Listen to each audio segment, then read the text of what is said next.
So we're hanging out here at the Korea Bridge Studio, 2011 National KOTESOL Conference. There's a bit of a lull. And Patter says, oh, you should ask Doug about his goat cheese. And at first I thought it was a joke. But as it turns out, Doug, who's a long-term KOTESOL member, is also a goat cheese producer. Yes, I have my goats. I just... You have your own label? Yes, I have a label. I just got goats just over a month ago.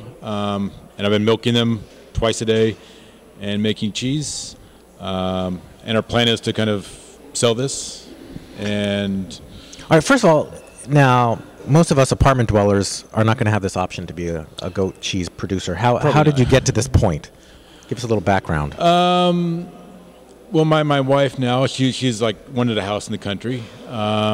We both like cheese. She went to school in Italy, so she knows about good cheese. And so once we got a house last month or last fall out in the countryside.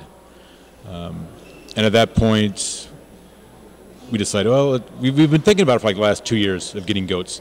But finally we got our house. And then like last month, she was over and her friend was over, and we decided, let's look on the internet, find some goats. Did you get the goats specifically to make cheese, or you just thought, hey, let's get some goats? To make cheese, yes. Okay. Yeah. It's been a plan. It's kind of been a plan for the last 2 years. My last house I rented, it was out in the countryside, but my landlord didn't want me to have goats there because they would eat the. They were those old, kind of clay and straw houses, you know. They'd eat the house.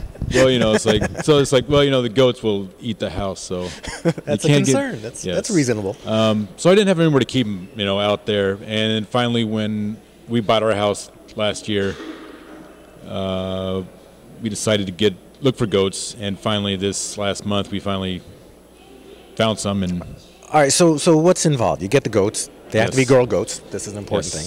Yes, always. And what's the process like? Well, the biggest thing is feeding them.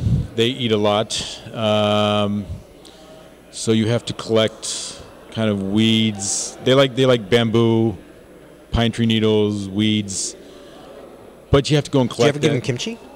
Are Korean goats different? I haven't given them kimchi. We don't really have kimchi at the house, you know, so I haven't tried giving them kimchi, just because we don't have any at the house. Could you make kimchi flavored goat cheese? You could probably, yeah, but you know. Would you want to? This is another question. You know, if you want to, you could. I'm going to probably stick with the plain, the original. Okay, so I'm sorry. Okay, you got the goats. You got to feed them. Feed them, yes, and then you milk them twice a day. So in the morning, 7 o'clock, 8 o'clock, between 7 and 8 in the morning. How long does that take? These days, about 40 minutes. 30, for all 40, three? Well, two of them are milking, and the third is a baby. Oh, okay. So the little one isn't milking. So for 2 goats, we have to milk.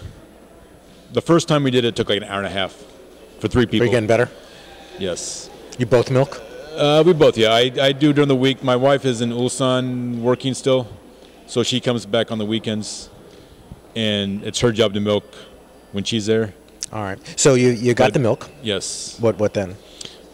Making the cheese, you take the milk, and when you get enough milk, after 3 days, you get a big pot, and you have to first pasteurize the milk. So you have to get the temperature up to 63 degrees for 30 minutes. Once it's pasteurized, you have to cool it back down to 30 degrees.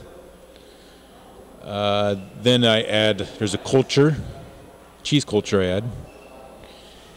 And then I add a rennet, which coagulates the milk. So then the milk coagulates, and then you put it into molds. And the whey, you have the curds in the whey, right? Like Little Miss Muffin? Yes. And you get the whey out, and you have curds left. And then you put that into containers, and you have goat cheese. How long does that whole process take? The cheese making is usually like 2 days. The first day will be the culture and the rennet. and then the next day we'll put it into molds, and then it'll take like a day to drain. So this stuff we just ate, which was quite tasty, by the way. When was that goat milked?